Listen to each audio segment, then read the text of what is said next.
Right, and just down at Riverside, at the Riverside Cafe, which is just there. So it's absolutely freezing, but it's a nice sunset, so I'm going to go up there and get some videos and pictures of the colour of the sun reflecting off this. So it's a nice golden colour. So I'll go and do that now. Right, so let's get out and have a look. Certainly reminds me of the winter of 2009 and 2010. It's a nice golden sunset, so I'll turn this camera around and I'll show you the sunset.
So behind me now is, well, actually it's that way, the sun. It's a lovely setting. Unfortunately my fingers are starting to freeze up, so this is at the Dundee Riverside. That's at the Riverside Cafe, and it's the Dundee Rail Bridge, and let's look at the word orbit. And that's all the Dundee horizon in the back there. Let's look at north. So you've got the southwest sunset. Sorry, just try to keep this thing still. My hands are just tight. It really is cold. Must be about -2 or something. So it's really cold. It makes the snow turn that kind of powdery when it gets that cold. I'll turn this camera back around again and get the sunset before it actually disappears.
car park is usually busy.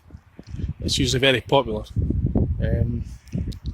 especially when there's like nice sunsets. Sunsets, got it right. Because sunrises as well. I mean, they could be here over there at sunrise in the east, but it's certainly a far cry from its normal packed car parks with the snow, obviously. But yeah, it's a really nice spot to visit, just for the views and the bridges. You get to see, you get the north horizon. Well, not the north edge. That's just like looking towards the city of Dundee. Obviously, that there is Fife and everything. But yeah, you can see the nice colours in that. It'd be good if this cafe was open again at some point. Get nice beer. It's expensive, it's more a novelty. And you can see there's a train just. I don't know if you can see that. You could. Try and make it up. It should just be we'll be heading in from Perth or Glasgow. Yeah, I've seen myself. That's me just finished my 7 days of 7 for bus driving. Now on my long weekend, I get my 5 days off. I need that rest. It's just been hectic with all the snow and everything. But this is really a nice place to come down and chill out. And quite literally chill out. My hands are coming red. My hands are not very good for the cold. But it's a nice spot anyway for that. It doesn't matter if it's snowing or that. It's just you usually get a nice sky. Sky, you get the nice view of the. Sometimes when there's a full moon, you get a reflection off the River Tay on the camera, and it's really spectacular. So I'll try and get the last of that sunset for you. It's pretty much going well. Yeah, I'll turn it down and get a bit more for you. That's as much as my hands are going to take. I'm going to have to get in the car and get them warmed up. I can't use gloves, unfortunately, because I can't operate this. So I'll turn this back on for you. Okay.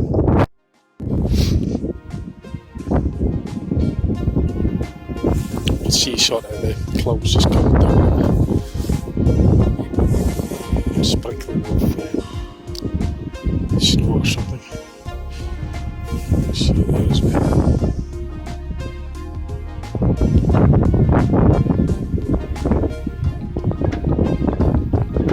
It's quite interesting. See it.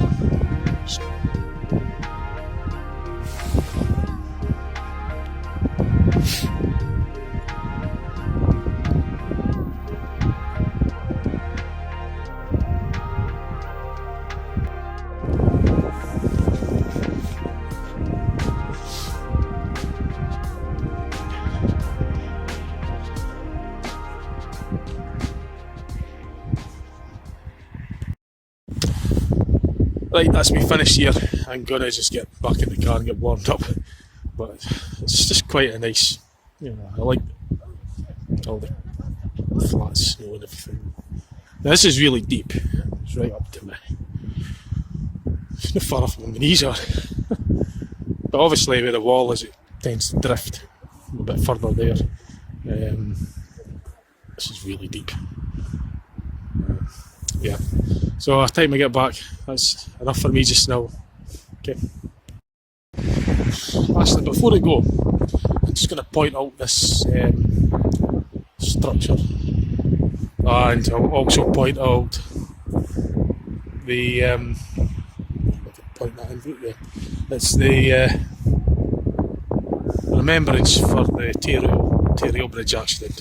So I'll go over there and I'll get that pointed out for you as well, just before I go. That's what the roads are like now. You could just get in, but it's a wee bit iffy. The snow is really deep. You could still get your car in. You can see the tracks, just because there's been traffic on here, it's kind of levelled it down a bit, so you could kind of get in. I'll make my way over to that, get that videoed for you before I go.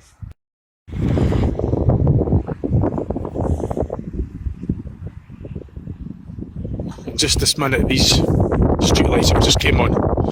The thing with these lights is just come on and they're full brightness right away, just like that. The old ones, the orange ones, used to take ages to heat up and then they would gradually get brighter.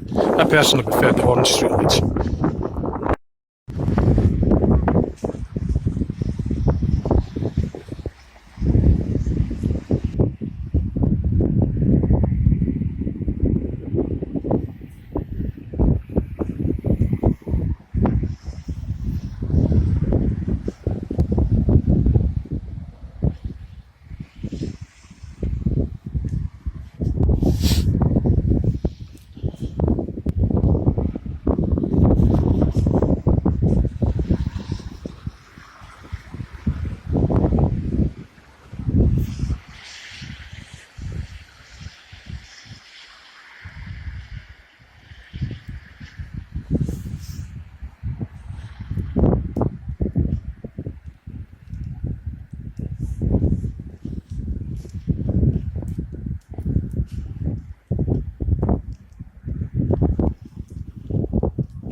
Snow was actually coming on a wee bit there.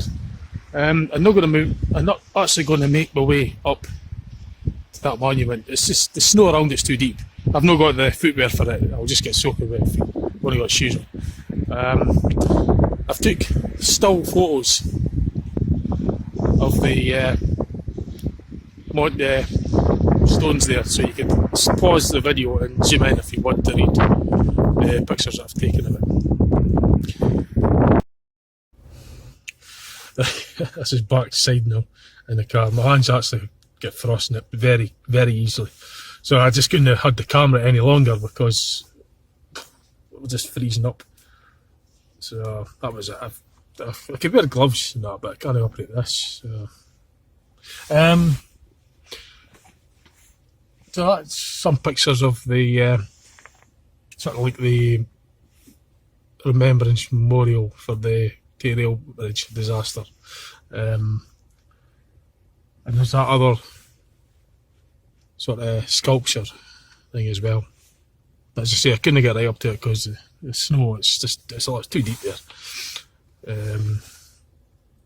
But it's a nice cafe there. They do like meals, it's restaurants, an actual restaurant in there when it's open, when things are back to like before March 2020. That was, you were able to just go in there and have your meal. But they also had that carriage. I don't know if it's coming out very well, but there's try to see what that there. It's difficult to. I maybe just should turn the thing round. Actually, I'll just turn the camera and I'll show you better. Yeah. So that's your main restaurant in there. And that carriage is where you would get your. You used to get takeaways from there as well, fog rolls, coffee and stuff. I quite enjoyed going there now and then. It was good. It was a novelty more than anything else. Like, yeah. So as I say, it was quite more a novelty. It's quite dear, but well, it's not dear. But I mean, it depends on just how much you want to spend on. I mean, you could get it cheaper, but as I say, I'd rather keep it as a novelty than going there all the time, because the novelty would just wear off, and you could get the same thing cheaper. We're alright for prices. It was quite good. You know, it's more just say there's dearer places than that, but you know what I mean. It's just sort of you would come here for the novelty. Well, I do anyway. So yeah, that's as I say, this is along Dundee Riverside. The traffic's moving at the moment, so I'm going to get myself as close back to my house as close as I can. Yesterday was just a nightmare with the snow. It took me 3 hours to get what would normally be a 10-minute drive from my work, from the bus depot up to where I stay. Normally be about a 10-minute drive. It took me 3 hours. So it's time to get going before the roads ice up, and I want to get space. So anyway, that's a wee bit of snow down at the waterfront at the cafe. Across the Riverside's your magdalene green, and it's got the bandstand and everything. I've actually done a video on that before. It was done on Boxing Day, so if you want to see my video about the bandstand, etc., and magdalene green, then just go to my YouTube channel and look for the Boxing Day video, and you'll get my videos and pictures that I've taken, and you could have a look at that if you want. It's just right across the road from where I am just now. Okay, thanks for watching. Okay, bye.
Right, that's near enough my house. I got along the road okay-ish. Had to miss one road out because it was just too stiff. But the roads are, well, the main ones are being treated a lot better than what they were yesterday. But just as a wee tip, if you're driving a manual car, a manual transmission car, and you get stuck in the snow, instead of revving the engine, just revving it in first gear and making the wheels spin. Don't do that. Try putting it in second gear and see if that makes a difference. It sort of helped me. I mean, this car's got ASR, anti-skid regulator, and the light on the dash was coming on when I was doing that. But I had this isn't a Skoda Octavia. It's the Mark IIA, the 1.8 TSI. It's a 6-speed manual transmission. And when I got stuck in the snow, I discovered this one. You could put it in second gear and you could floor the throttle, and it doesn't spin the wheels like crazy. You're not revving the engine. You're not revving the engine, you know, too much. Like, you just it's got like a kind of limiter that regulates the power to the front wheels. So it helps. It actually helped in some instances just by putting it in second gear. You know, I've seen cars before that got it first, so just revving the engine right up, you know, and turning the wheels to just go nowhere and burning the clutch and tyres. Try putting it in second gear and floor it in second. Not floor it like mad, crazy, just sort of give it a bit of throttle. But as soon as you get traction, just get it out of that second gear because your car will just stop. But once you get moving, and you know, you get the momentum up. It's just something I come across on this. Actually, it was a very kind person that was giving us a push. He says, is it a manual? He says, well, try to put it in second. I mean, I know that if you put it in a higher gear, you're speeding the wheel up anyway, but your engine RPMs are lower. Anyway, going on a bit. Just a tip from me. Just see if you're driving a manual transmission and you're getting stuck in the snow, try put up a gear in a second and see how you get on with that. Good luck. Okay.